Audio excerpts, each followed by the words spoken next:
Welcome back to The Mortician's Daughter. Or, if this is your first time listening, hello. I'm your host for the evening, Dana Stern, and I'm super excited to be your tour guide for the upcoming journey. Remember, keep your hands inside the bus at all times and no one gets cursed. Now, I started working in death care just this past year, but I've already learned a lot about the funeral industry. Like how many people have human cremains stashed in a corner of their house, what sacred repose means, and that, yes, glass coffins are a very real thing. I also learned to always look for Attila at funeral industry conventions because he has the sweetest rides, or the fanciest hearses. So it seems fitting that I'm sitting in today for Carly to talk about tombs. And not just any old tombs, cursed tombs. Buckle up, kids. We're going global with this one.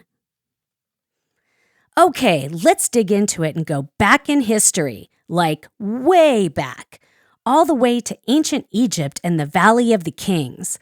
Back then, between the 16th and 11th century BCE to be specific, this valley was the spot for burying pharaohs. That's a good 500-year stretch. It was in the Valley of the Kings where the tomb of King Tutankhamun, or King Tut, was discovered in 1922. Maybe you've heard of the Curse of the Pharaohs, or maybe the Mummy's Curse. These tales originated in the Valley of the Kings, and with good reason. Egyptologists who visited the area often returned to their homelands with stolen goods, tragic stories, and a run of bad luck that had them ready to toss their treasures right into the ocean. Now, it's interesting to note that curses written upon pharaohs' tombs are not actually all that common.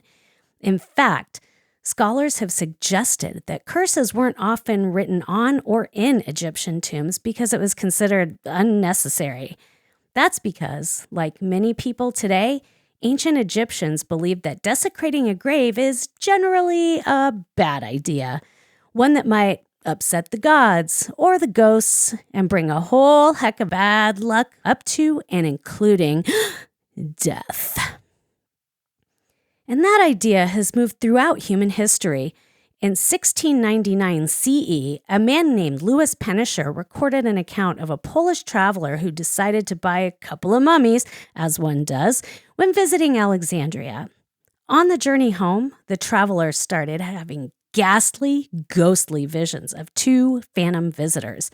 The visions persisted until he had the mummies tossed overboard into the ocean. Another famous archaeologist, Zahi Hawass, claimed that in his younger days, he had to transport items from Qam Abu Bilo, a dig site located outside Tirana in Egypt. On that same day, his cousin died, which sounds like an awful coincidence. But then the following year, his uncle died on that same day. And the year after that, it was his aunt who marked the transgression date by dying too. Years after these unfortunate events, Hawass found the following inscription on a tomb in Giza. Quote, "All people who enter this tomb will make evil against this tomb and destroy it. May the crocodile be against them in the water, and the snakes against them on land. May the hippopotamus be against them in the water, the scorpion on land."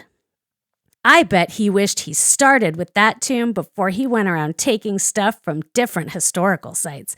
Maybe then he would have known that bad things follow the desecration of a grave space. Okay, I feel I should point out that this was not the only time this particular Egyptologist made claims that his work was following him home. 2 child mummies he removed from their place of rest to give to a museum haunted his dreams until he brought their mummified father to that same museum. Only when the mummy family was reunited did his frightening dreams finally stop. As noted, this comes to us from Zahi Hawass, who went on to serve as the Minister of State for Antiquities Affairs. Of course, it's the tomb of King Tut that has inspired so many stories about curses and mummified monsters. King Tut's tomb was discovered intact in the Valley of Kings by Howard Carter in 1922. I will add that Carter himself believed the stories were nothing but superstition. Others involved in the excavation felt different, however, and the rumors persisted. George Herbert, the 5th Earl of Carnarvon, who financed the operation, cut himself shaving on a mosquito bite shortly after the discovery. Then he died from blood poisoning as the result of this seemingly insignificant injury. You see, once the tomb was discovered and opened, the archaeologists were supposed to wait for an official from the Egyptian Department of Antiquities before entering. But according to some accounts, Howard Carter, Lord and Lady Carnarvon, and Carter's assistant snuck into the tomb that same night. They even went so far as to enter the inner burial chamber. These stories inspired writers like Sir Arthur Conan Doyle and Louisa May Alcott to write their own stories. And then, between the media hype and the rising popularity of tales about the curse of Tutankhamun, these stories became legend. However, according to Wikipedia, quote, a study showed that of the 58 people who were present when the tomb and sarcophagus were opened, only 8 died within a dozen years, end quote. Hardly an effective curse, if you ask me. I mean, that's less than 14% of those present at the opening of the tomb. Besides, King Tut's tomb doesn't actually bear any inscriptions for curses, and Howard Carter himself thought the rumors were a bunch of hogwash, except I believe he called them Tommy rot and believed them all nonsense. The deaths that have been linked to the mummy's curse include George J. Gould, the first, who died from fever shortly after visiting the site in 1923, the same year the Earl of Carnarvon died. Another member of Carter's team, A.C. Mace, died in 1928, and Richard Bethel, Carter's personal secretary, died in 1929 from what was suspected to be smothering. Oof. Howard Carter himself, the famed archaeologist who opened the tomb, died 16 years later from Hodgkin's disease at the age of 64. Nevertheless, the stories persist and have continued through to our present day.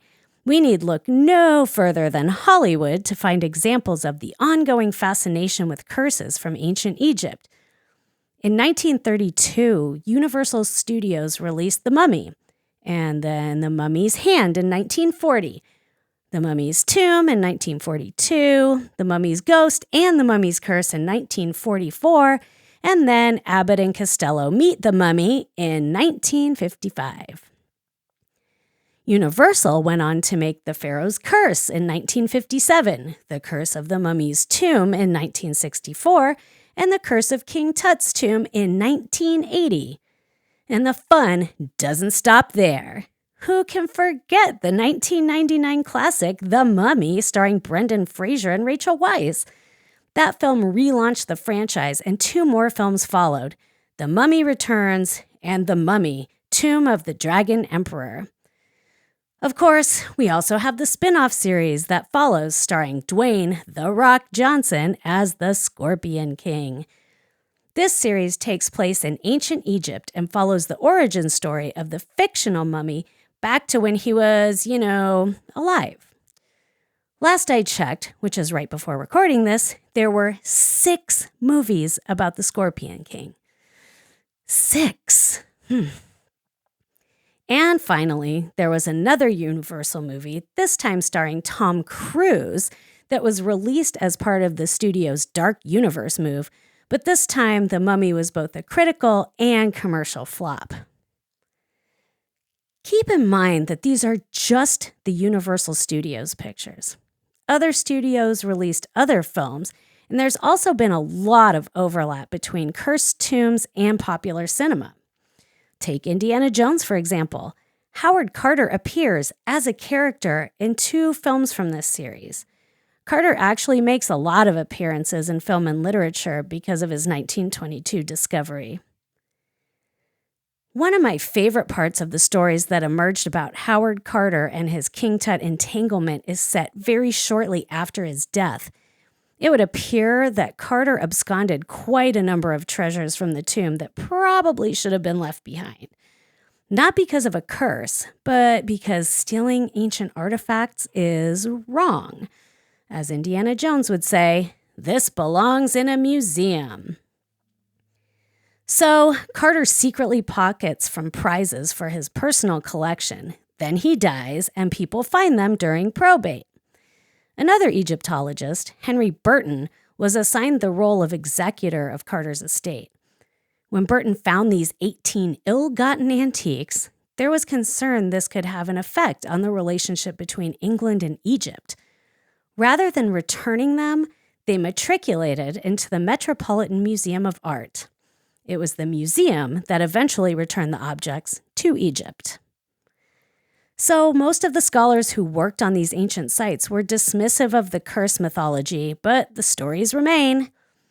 Other theories have arisen about the bad luck of tomb raiders.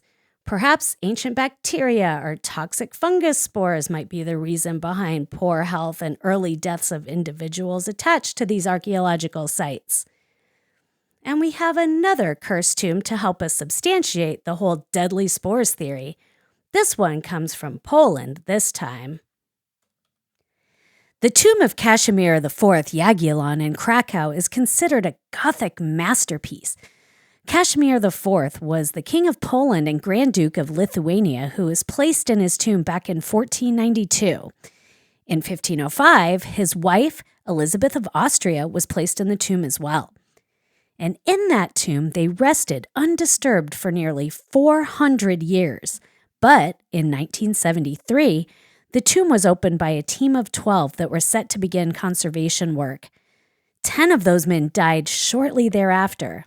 Now, that's more than 80% of the participants. Sounds like a curse to me. The media took on the case, and soon the Jagiellon curse became a thing of notoriety.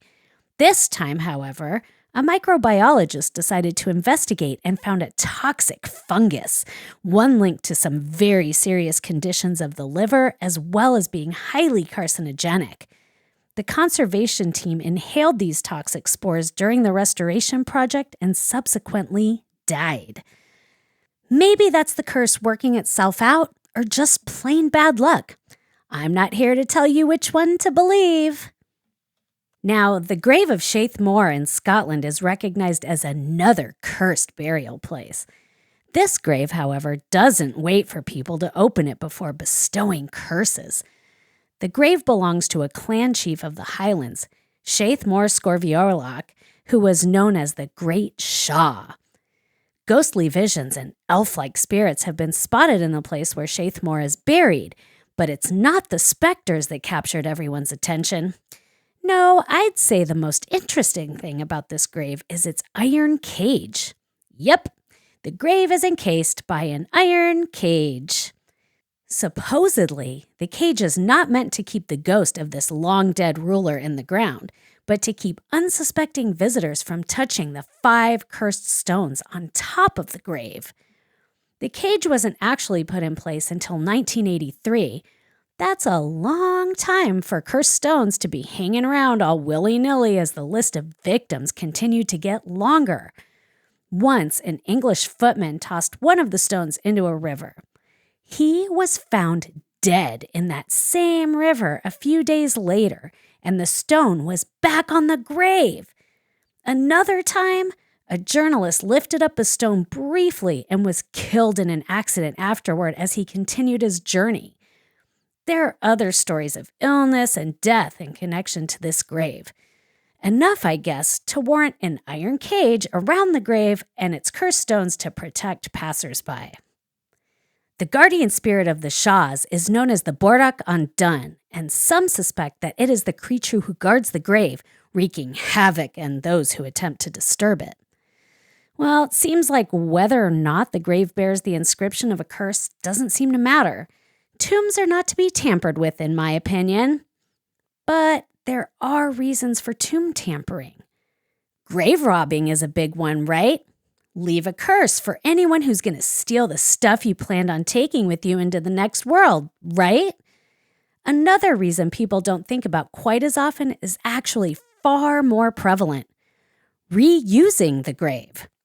Yes, sir, grave spaces are often opened and reused because, well, cemeteries run out of room. Take New Orleans, for example. The city sits along the Mississippi River and has a long and tangled history. In 1718, French colonists staked their claim and named it New Orleans, where the city soon became the capital of the French territory. The city then became part of the United States after the Louisiana Purchase in 1803. Now here's where the trouble comes in. You see, the water table is very high here, which means you can't dig into the ground very far before hitting water. That's bad for graves. Burial plots have to be shallow or above ground in New Orleans in crypts and mausoleums because of the water level. When you add the water troubles and the centuries of history with the limitations of available land, we have an area where burying the dead and keeping them buried is a real issue. That's why the city allows for multiple placements in the same tomb. In fact, families often share a tomb with the newly deceased being placed where their relatives have made room through decomposition. There are even society tombs, like for people who belong to the same society. Birdwatching Society, you can share a grave. New Orleans Typographical Union, they share a grave. Sometimes these tombs have the names of all its occupants engraved on it, but frequently those stone engravings were a little too costly, and the individual placed has nothing to mark their final resting place as theirs. Maybe that's why New Orleans is considered one of America's most haunted cities. All those desecrated tombs riling up the resting ghosts. Maybe it's not the shared graves per se, but the number of displaced corpses, like all the remains that were dug up when the city was constructing its famed Superdome. Yes, the stadium was built where the Girard Street Cemetery once stood, abandoned. Anyone who's ever seen Poltergeist should know of the dangers of doing something like that, but Saints fans swarm the building, fearless.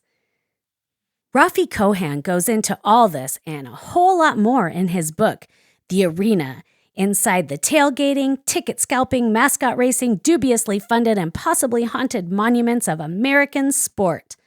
Phew!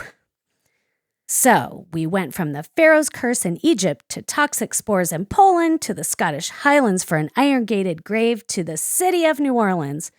Who knows where we'll go the next time we meet up? If you want to show us some support, please subscribe to the podcast and follow us on Instagram and TikTok at morticiansdaughterpod. Please and thank you. Well, I'm Dana S., and that's it for me this time around. It's been super boss traveling this world of tombs and their curses with you. So, what do you think? Do you believe in the mummy's curse? Me, I don't mind tempting fate. My black cats and I might go walk under some ladders, break a few mirrors, just to see. Fingers crossed that I'll be back to share some more tales, both weird and wonderful. My force field is pretty solid. I have a feeling I'll be just fine. Stay cool, ghouls.